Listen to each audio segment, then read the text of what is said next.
for that left. Conor McGregor with a vicious leg kick. Oh, he completes the suplex right there. Huge left hand.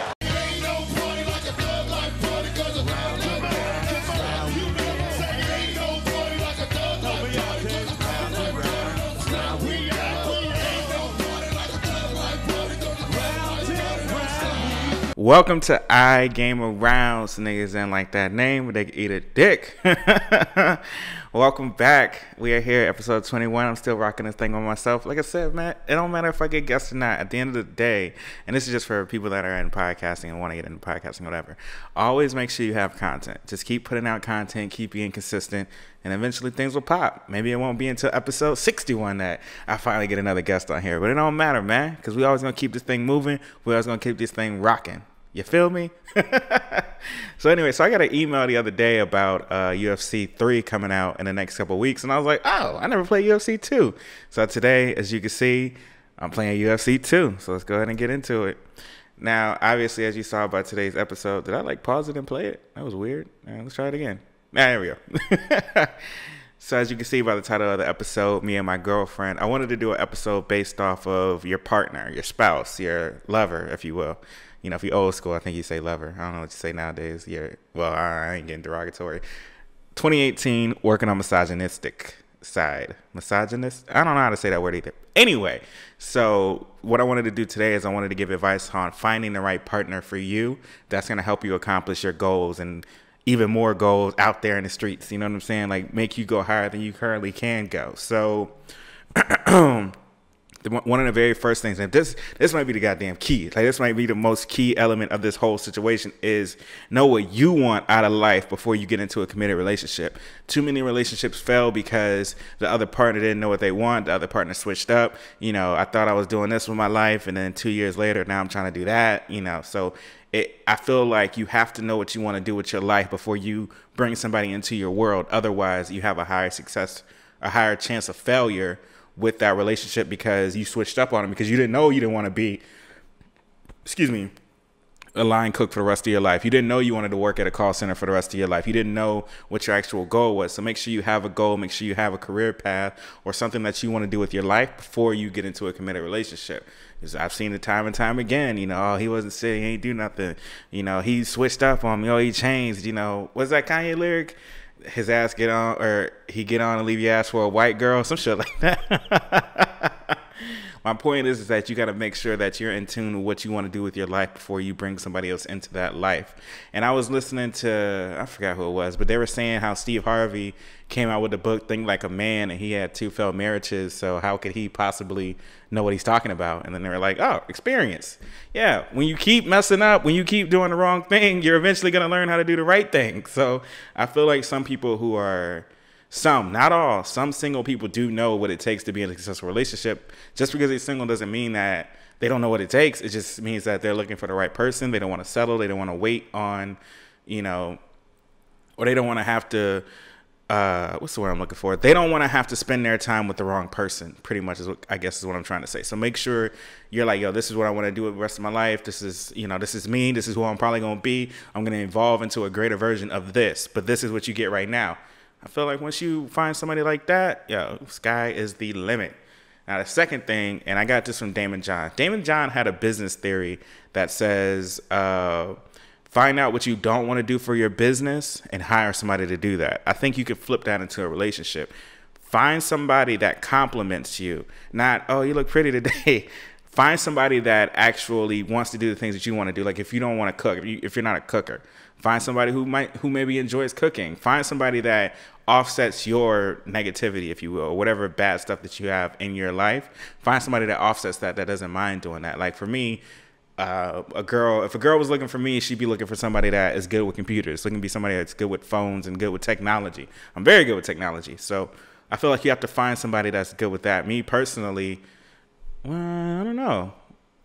I think I'm a good motivator, but I would love a motivator. And that goes back to an earlier episode. So if you're new, we're not going to talk about why I need a motivator. But anyway, so as you see, round started. I was McGregor, and they're doing my thug thizzle this game. Now, this is the very first match. So, you know, you got to give your boy a little time to adjust and, you know, understand the controls. I didn't realize I had low stamina. All right, but moving on. So once again, one of the main things that can keep you from your goals when you're in a relationship is when you get into the honeymoon phase.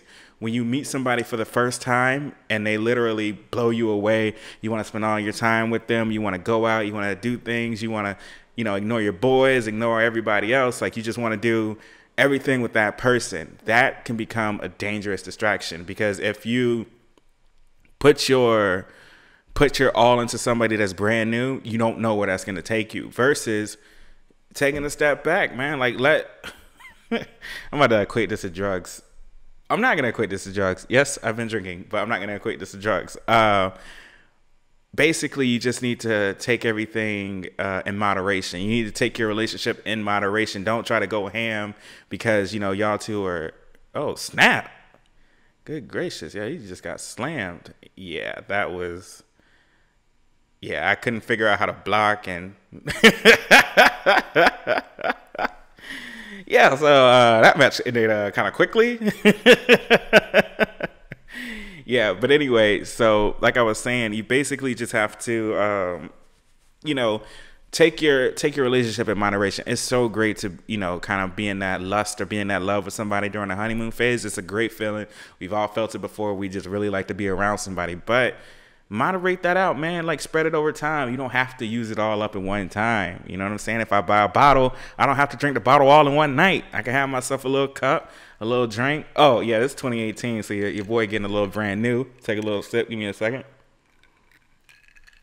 But you don't have to spend all that time with that person. You don't have to make that person your world. Make your career your world. Make your goals your world until you have children with that person. Then make them your world. But in the meantime, just make sure that you're treating your relationship as just another aspect of your life. Don't make it your whole life. Otherwise, when that person leaves you, when that person upsets you, it'll completely change your whole mood. If she don't text back, her phone died, but she didn't tell you her phone was dying, so you going through the whole day pissed off because she ain't text you back. Like, don't let that control your mood. It's great to be in love. It's great to have the honeymoon phase. It's great to enjoy somebody's company, but make sure you're still staying on your path. Otherwise, all you're doing is just being stuck in that cycle once again. All right, moving right along. Like I said, I'm keeping my episodes short. Listen to the fans, so we're going to keep it under 20 minutes. Make sure you're also, when you have a partner that you finally found, make sure you're building a partnership, not just a traditional role. You cook, you clean, you take care of the kids, and then I come home with all the bread. No, build a partnership. If that's something that you want out of a wife, that's completely fine, but make sure it's a partnership. Don't make one partner feel more inferior than the other just because you make all the money.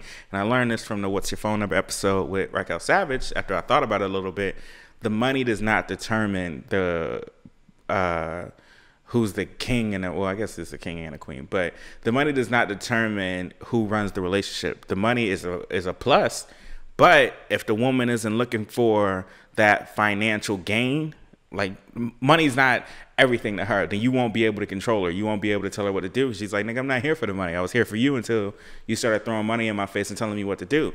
Relationships like that won't work. If the woman is looking for money, ain't nothing wrong with that. You know what I'm saying? Get yourself one of these fine little honey dips out here and make it happen. Let her go shopping and do whatever she does, and she'll be pleased submissive with you. That's fine.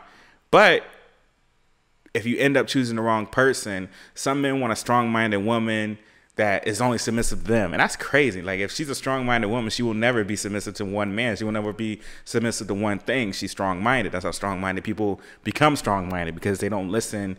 Well, not they don't listen, but they don't become submissive to whatever interactions or whatever environments they're around. They're the ones that outthink that environment. So you just have to realize that when you have a partner, you have to realize what your partner is willing to accept and what your partner wants you to work on. There's a lot of stuff I got to work on. I don't have to work on it now because I don't have a partner.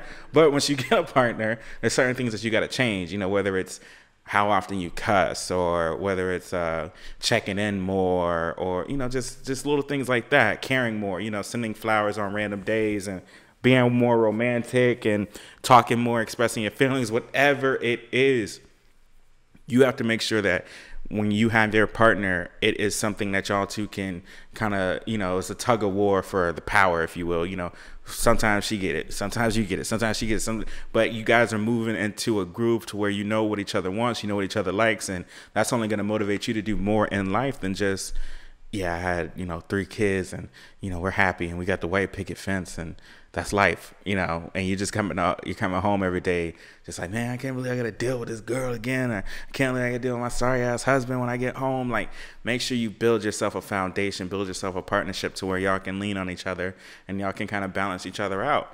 Now, this game, I know I'm late as fuck, but you know, when I get caught in one of my monologues, I go off. This game was a little better. I'm John Jones. I'm going against Overeem. I don't know any of these people. I just picked, well, obviously I know Connor, but I just picked people that were like a point or two apart. You know, I didn't deep, you know, I'm not a UFC fighter. Matter of fact, where's Fight Night at? That's what I want to play. No offense to UFC, but I grew up off of Fight Night. Fight Night round 1, round 2. I think they went all up to 4, and then I think they had like a side game. That's what I'm used to playing. I used to love Fight Night. Mike Tyson, Muhammad Ali, like that was a game. Bring back Fight Night, yeah. All right, so moving on. Another thing that you're going to have to realize is you can't keep secrets from your partner. That's only going to detriment you in the long run, because once you start keeping secrets from your partner, then that no longer becomes your partner. That's just somebody you're living with. That's just a roommate that you happen to sleep with. You feel me? Once you start keeping secrets, and it's not even a cheating or, you know, something malicious like that. It's just you're not telling them about your business. You're not telling them about your work. Why would you get with somebody that you can't talk about your day with? You feel me? Like if you're a, I don't know what the first thing that came to my mind was a weather reporter, but if you're a weather reporter or whatever, if you can't go home and talk to your girl about weather, she doesn't have to know the whole scope of what you're talking about, just a general idea because you've been talking about it before. So she kind of knows, she kind of understands what you're saying, a little bit of lingo of what you're saying. If you don't have a girl like that or a man like that you can talk to, then you're wasting your time. Because if your career is the predominant portion of your life, you spend 8 hours a day on average at your job. Out of 24, the other 5 or 6 is spent sleeping, and then the rest is leisure. Can't do math, so I don't know how much leisure hours there is. But all I'm saying is, if you can't talk to your partner about your day, about your job, if they're just like, I don't really care, then what are you doing? You're wasting your time.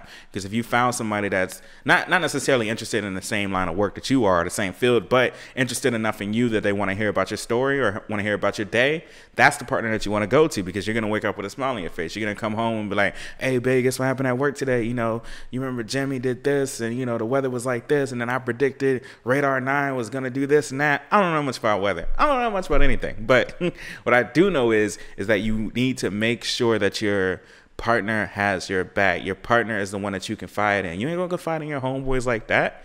You know, you'll confide a little bit, enough. I don't tell my homeboys shit about my feelings. Like, come on, get this emotional ass nigga out of here, bro.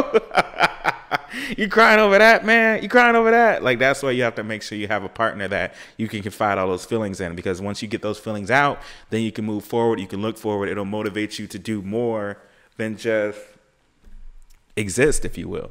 You know, because there's a difference between being happy and just existing. I can exist with, you know, $1 billion in the bank, but am I happy with it? You know, money does not buy happiness, people. Money buys comfort. And that's one thing that I'm going off on a tangent, and I know, but I learned that the other day. Money only buys comfort. Money only, all right, my bills are going to be paid this month. My bills are going to be paid next month. That's all money guarantees. Money doesn't guarantee that you're going to be happy with your life or with your situation at all. Some people do horrible things to get the money, so they can't even sleep at night. All their bills are paid. They got that brand new car outside, but because what they had to do to get the money, it fucks with them, if you will. So you just got to make sure you're doing it for the right reasons, man. Make sure you're doing it for the happiness, not for the money. Back on point. So another thing that you have to also realize when you're going into a relationship and you want that relationship to prosper is you have to be able to make sacrifices. There's certain times and certain things that you're going to have to do. Like if you're a boy, like Dinner Thieves, I think comes out next week. I really want to see that movie. But, you know, if one of my homeboys says, yo, my girl said that we got to go, I don't know what else what couples do. I don't know. I don't have a girl. No, I was kidding.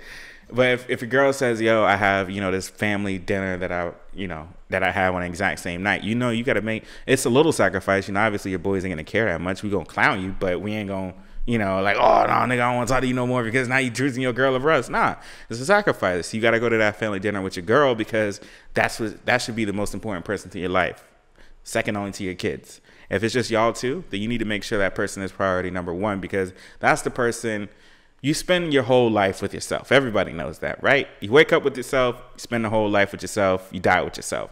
But in that interim between waking up and dying, you spend it with a special person. It could be multiple special people depending on your preferences. But in general, you spend it with just one person. So why wouldn't you want to make that one person your everything?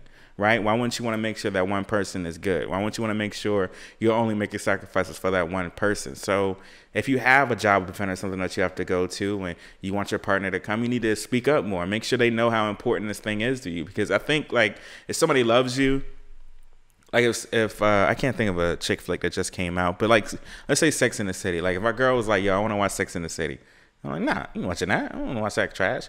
Then she's like, no, I really want to watch it. I heard it was so good. I really want you to watch it with me. If she goes for that extra push, like, we need to watch this, then, you know, you as her loving partner need to be like, all right, man, you know what, put it on. Let's see. Let's get an episode in, and let's see where it goes from there. You don't have to necessarily like it, but it's just being able to support your partner and whatever they want to do is the best feeling that your partner will ever have in the world. Being able to support them in their endeavors, their goals, their career, that is the best feeling they could possibly get in the world, because at the end of the day, your home life determines your work life. If I'm feeling messed up at home, if I'm like, y'all don't even want to be here, and man, I don't even like this person, I'm gonna bring that into work, you know, and I'm gonna be all, you know, mad and agitated while I'm at work, and I'm not gonna have a productive day. But if I come home and, you know, it smells good in here because she's cooking and we're talking about my day, talking about her day, et cetera, I'm gonna go to work happy-go-lucky, you know, I'm gonna make sure I'm straight. So those are just things that you have to make sure that you're willing to do to prosper as a couple, you know. So moving on to let go of your ego. Rhyme, bars, holla at me. Take another sip. Excuse me. You got to let go of that ego, man. You can't be with a girl that eventually may outshine you and you didn't see it coming. There's no way you can be with somebody like that, because when she does outshine you, you'll go ahead and end up, what just happened? Did I lose? Damn, I missed the whole freaking fight. I lost. Jeez. All right, but anyway, you got to make sure that you're with a girl that is on the same level as you and wants to go higher in her career field. But you got to let her do that. You can't try to get a home wife, and then your home wife decides that she wants to become an entrepreneur, and she starts blowing up, and now you're just like, you know, I don't even want to be with you no more. You know, you're trying to make all these money moves, and I didn't lose. It just ended the round. Whew, scared the hell out of me. But anyway, you want to make sure that you're with a girl that already knows what she wants, and you already know what you want. You know, but it's I mean, obviously it's completely unpredictable. This is life. Another 5 years, somebody could change their whole career path because they want to do something different. But I say you want to make sure that you get with somebody that actually knows what they want to do, exactly how they want to do it, and they have plans and are already working towards it. So if you don't want a girl that's going to outshine you, then don't get a girl that's going to outshine you. Get somebody, you know, get a girl that, you know what? It's funny because Bow Wow said this on a radio show. He was saying that, I guess Jermaine Dupri had told him about it, that if you're happier with the stripper, then wife the stripper. Like, why are you trying to get one of these, you know, goody two-shoe girls when you could easily go out and get the stripper that's who you have fun with, that's who you hang out with, that's the one with the fat ass and everything. Like, go after her then. But it's because of public perception. Nobody wants to bring a stripper home to Thanksgiving. I mean, it's fucked up to say that, but that's how it is. Nobody wants to bring a stripper home. Everybody wants to bring the good girl. She talks good, you know what I'm saying? She has education or whatever may have you. That's what they want to bring home. But if I'm having fun, you know, just hanging out, shooting the breeze with a stripper, I want to talk to the stripper. You know, like me personally, I've been to a couple strip clubs in my day, and strippers have some dope personalities. Like, they do. Like, I mean, maybe it's because, you know, you got to practice talking to dudes, talking to different dudes all night, and you know how to talk to people. But they got some dope ass personalities. I ain't gonna lie. But that don't mean that's no different from the good girl, you know, because the good girl, she has education. Oh, well, let me not say that. Some strippers do have educations. So let me just say, before I put my foot in my mouth, the good girl is wholesome. You know, she doesn't wear things too revealing. She doesn't speak out of turn. She doesn't, you know, demand her own things and things like that. So if you want a girl like that, then go after that if that's what you like. I think that's at the end of the day, you have to go out what you want. You know, some people don't know what they want, and then that's when they get in relationships and end up fucking a relationship up because they didn't know what they wanted. So you have to make sure that you're going after what you want. And if that's a stripper, if that's the good girl, if that's a man, if that's a transsexual, if that's whatever, that's you. As long as you like it at the end of the day, like I said, you're going to live with yourself and you're going to die with yourself. But in that interim, you're going to have to live with somebody else. So you might as well make sure that person is somebody that you actually want to be around. You don't want to be around somebody that's going to be trash. Like, it's something I heard from Chris Rock. He said, where's it at? A gourmet meal with an asshole is a horrible meal, but a hot dog on a street with an interesting person is a great meal. It's all about the vibe of the conversation. It's all about the vibe of the moment. And wow, he got messed up. Good gracious, what he won? So, player hater. Like I knew I was going down. I was like, ooh, hit me right in my nose. That was crazy. But anyway, so yeah. So what you want to make sure that you do is you want to make sure that you're having an interesting meal, you want to make sure you're having an interesting conversation, not a great meal. Because like I said, you can go to a 5-star restaurant, but if the dude's an asshole, if he's always on his phone or the girl's always on her phone or whatever, and she ain't paying you no attention, you're gonna be like, yo, this sucks. I don't care how the food was. It was a garbage meal because the company wasn't right. So you always make sure that you're in good company, not in a good situation. Which could probably be misconstrued, but I don't care. So make sure you're in good company, not a good situation, because good company will always make the situation better. I mean, that's just point blank, period. Hang around right people and you'll be doing the right things. Holla. All right. I can't believe I actually got through everything and I didn't have to, you know, shorten anything up. So, oh man, can't believe this dude won around there hugging people and everything. Flaw. But anyway. We have reached the end of the show, and as you know, I leave you with a quote. Yeah, that wasn't good. So anyway, I'm waiting by the phone. This is true love. I can feel it. I've had a lot of women in my bed, but you the realest. So if you need me, call. I'll be there through it all. You the reason I can stand tall. Me and my girlfriend. What does that mean to you? Peace. Take another sip real quick. All right, peace.